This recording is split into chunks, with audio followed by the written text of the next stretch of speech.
ಸ್ವಾಮಿ ನಂಬಿ ದೀಕ್ಷಾಂತರ ತೆಗೆದುಕೊಂಡ ಪ್ರತಿಯೊಬ್ಬರು ಸಾಯೋರ ಯೇಸುಗಾಗಿ ನಂಬಿಕೆಯ ಪ್ರತಿಯೊಬ್ಬ ಮನುಷ್ಯ ಈ ವಚನ ನಿಮ್ಮ ಡೈರಿಯಲ್ಲಿ ಬರೆದುಕೊಳ್ಳಿ. ಆ ವಚನ ಹೇಳುತ್ತದೆ, ಮಾಡಬೇಕೆಂದು ನೀನು ನನಗೆ ಕೊಟ್ಟ ಕೆಲಸವನ್ನು ನಾನು ನೆರವೇರಿಸಿ ನಿನ್ನನ್ನು ಭೂಲೋಕದಲ್ಲಿ ಮಹಿಮೆ ಪಡಿಸಿದೆನು. Hallelujah, hallelujah. ಯೇಸು ಸ್ವಾಮಿ ತೀರ್ಮಾನದೊಂದಿಗೆ ಬಂದಿದ್ರಿ. ತಂದೆಯಾದ ದೇವರ ಕೆಲಸಗಳನ್ನು ಏನೇನು ಮಾಡಬೇಕಾಗಿದೋ ಅದನ್ನು ಮಾಡುವುದಕ್ಕಾಗಿ ಬಂದಿದ್ರು. ಅವ್ರು ಹೇಳ್ತಾ ಇದ್ದಾರೆ, ಈ ಕೆಲಸದಲ್ಲಿ ದೇವರೇ ನೀನು ನನಗಾಗಿ ಏನೇನು ಕೆಲಸವನ್ನು ಕೊಟ್ಟಿದ್ದೀಯಪ್ಪ ಸ್ವಾಮಿ, ಆ ಕಾರ್ಯಗಳನ್ನ ನಾನು ಮಾಡಿ ಮುಗಿಸಿದ್ದೇನೆ ಮತ್ತು ಆ ಕೆಲಸದಿಂದ ನಿನ್ನ ನಾಮ ಮಹಿಮೆ ಆಗಿದೆ ದೇವರೇ. ಹಲ್ಲೆಲೂಯಾ. ಒಪ್ಪಂದ ತೀರ್ಮಾನ ಯೇಸು ಸ್ವಾಮಿ ನೆರವೇರಿಸಿದಲ್ಲಿ ಸವಾಲುಗಳು ಬಂದರು.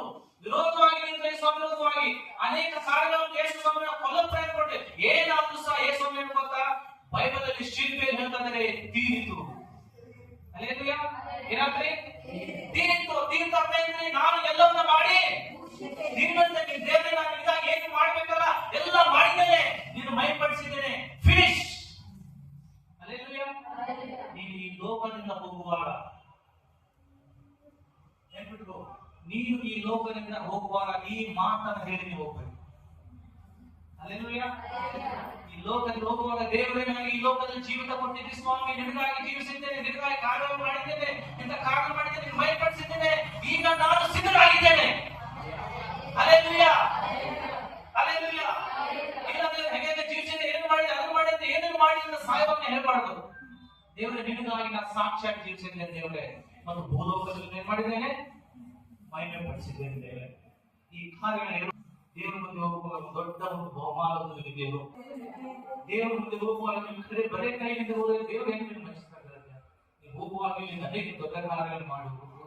ಇದೊಂದೇ ಜೀವನ ಇನ್ನೊಂದು 20 ವರ್ಷ ಇರ್ಬೋದು, 15 ವರ್ಷ ಇರ್ಬೋದು, 30 ವರ್ಷ ಇರ್ಬೋದು. ಆ ವರ್ಷಗಳು, ಆ ದಿನಗಳು ದೇವರಿಗಾಗಿ ಜೀವಿಸು, ದೇವರನ್ನ ಒಪ್ಪಿಸಿಕೊಂಡು ದೇವರು ನಿನ್ನನ್ನು ಅನೇಕ ರೀತಿಯಲ್ಲಿ ನಡೆಸ್ತಾನೆ.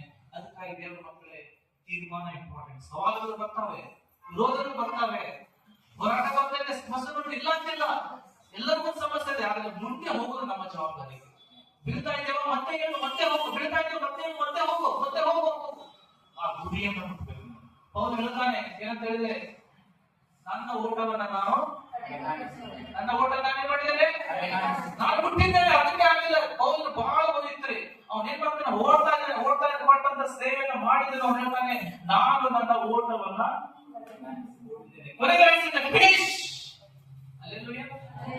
ನೀವು ನಿಮ್ಮ ಓಟವನ್ನು ಕೊನೆಗಾಣಿಸ್ಬೇಕು. ಏನ್ ಬೇಕಾದ್ರಾಗಲಿ, ಯಾವ ಕಾರ್ಯಗಳು ಬಂದಾದ್ರೆ ಕ್ರಿಸ್ತನನ್ನ ಬಿಟ್ಟು ದೂರ ಹೋಗುವಂತ ಕಾರ್ಯ ಪ್ರತಿಯೊಬ್ಬರಲ್ಲಿ ಯಾರಲ್ಲಿ ಇರಬಾರ್ದು. ದೇವ್ರ ಮಕ್ಕಳೇ, ಯಾರಲ್ಲಿ ಇರಬಾರ್ದು. ಏನ್ ಬೇಕಾದ್ರಾಗಲಿ, ಎಂತ ಕಾರ್ಯದಲ್ಲಿ ಕ್ರಿಸ್ತನನ್ನ ದೇವರು ದೂರ ಮಾಡುವಂತ ಎಂತ ಸಂದರ್ಭದಲ್ಲೂ ದೂರ ಹೋಗುವಂತ ಯಾವುದೇ ಕಾರ್ಯವನ್ನ ಅನಿಸಬಾರದು. ಹಲ್ಲೆಲೂಯಾ. ಪ್ರಾಣ ಹೋದ್ರು ಕರ್ತನೇ, ನಾನು ನಿನಗಾಗಿ ಹೇಳುತ್ತೇನೆ ಸ್ವಾಮಿ, ನಿನಗಾಗಿ ಜೀವಿಸ್ತೇನೆ ದೇವರೇ, ನಿನ್ನನ್ನು ಮಹಿಮೆಪಡಿಸ್ತೇನೆ ಇರಬೇಕಂತ ಹೇಳುವಂತ ಮಕ್ಕಳಾಗಿ ನೀವು ಜೀವಿಸಿ ಕ್ರಿಸ್ತನನ್ನು ಮಹಿಮೆಪಡಿಸುವಂತ. Hallelujah, hallelujah. ಅದನ್ನ ದೇವರಿಗೆ ಕೊಡುವಂತ ನಿಮ್ದು ಒಂದು ಬಹುಮಾನವಾಗಿದೆ. ಹೆಂಗಿಗೂ ಜೀವಿಸ್ತಿರೋ ನಿಮ್ಗೆ ಬಿಟ್ಟು, ಕಮಿಟ್ಮೆಂಟ್ ಆಗಿ ಜೀವಿಸ್ತಿರೋ ನಿಮ್ಗೆ ಬಿಟ್ಟು. ಆದ್ರೆ ಕೊನೆಗೆ ಬೈಬಲ್ ಮಾತಾಡ್ತದೆ, ಪ್ರತಿಯೊಬ್ಬರಿಗೆ ಕೊಡ್ತಕ್ಕಂಥ ಪ್ರತಿಫಲ ನನ್ನ ಕೈಯಿದೆ. ಪ್ರತಿಯೊಬ್ಬನಿಗೆ ನೀವು ಯಾವ ರೀತಿ ಜೀವಿಸಲು ಅಲ್ಲಿ ನನಗೆ ಒಂದು ಭವನ ಇದೆ, ಅವನವನ ಲೆಕ್ಕದ ಪ್ರಕಾರ ನಾನೇನ್ ಮಾಡ್ತೇನೆ, ಹಲ್ಲೆಲೂಯಾ. ಏನೆಲ್ಲ ಮಾಡ್ತೇವೆ, ನಾವು ಮನೆ ಕಟ್ತೇವೆ, ಆಸ್ತಿ ಮಾಡ್ತೇವೆ, ಅದು ಒಂದು ದಿನ ನಾವು ₹1 ತೆಗೆದುಕೊಂಡು ಹೋಗ್ತೇವೆ, ಎಲ್ಲ ಬಿಟ್ಟು ಹೋಗ್ತೇವೆ. ಯೇಸುವಾಗಿ ನೀವೇನ್ ಮಾಡ್ತಿರಲ್ಲ ಅದು ದೊಡ್ಡ ಪರಲೋಕದಲ್ಲಿ ಬಹುಮಾನ ನಿಧಿಯ ಬೇಕಂದ್ರೆ ಇಲ್ಲಿ ಏನ್ ಕೂಡಿಸ್ಬಿಡೋದು, ಏನ್ ಮಾಡ್ತೇವೆ, ಎಲ್ಲರೂ ಕಸ ಇದ್ದಂದ್ರೆ ದೇವರಿಗಾಗಿ ಯಾವ ರೀತಿ ನಾವು ಒಪ್ಪನ್ನು ಜೀವಿಸ್ತೇವೋ ಆಗುತ್ತೇವೆ. ನಾನೇ ಸತ್ತೋದ ಅವ್ರ ಪ್ರಾರ್ಥನೆ ನಾವು ಕೇಳ್ತಾ ಇದ್ದೇವೆ. ಪೇತ್ರ ದೇವರನ್ನ ಅವನ ಬಗ್ಗೆ ನಾವು ಏನ್ ಮಾಡ್ತಿದ್ದೇವೆ, ಕೇಳ್ತಾ ಇದ್ದೇವೆ. ನೀವು ಮಾಡುವಂತ ಕಾರ್ಯವನ್ನು ನಾವು ಗತಿಸೋದಾದ್ರೆ ನಮ್ಮ ಮುಂದಿನ ಸಂತತಿ ನಮ್ಮ ಬಗ್ಗೆ ಕೇಳುವಂತ. Hallelujah, hallelujah. ಅದಕ್ಕಾಗಿ ಮಕ್ಕಳೇ, ದೇವರ ತೀರ್ಮಾನವನ್ನು ನೀವು ಜೀವಿಸಿರಿ, ಪ್ರಾರ್ಥನೆ ಮಾಡಿ.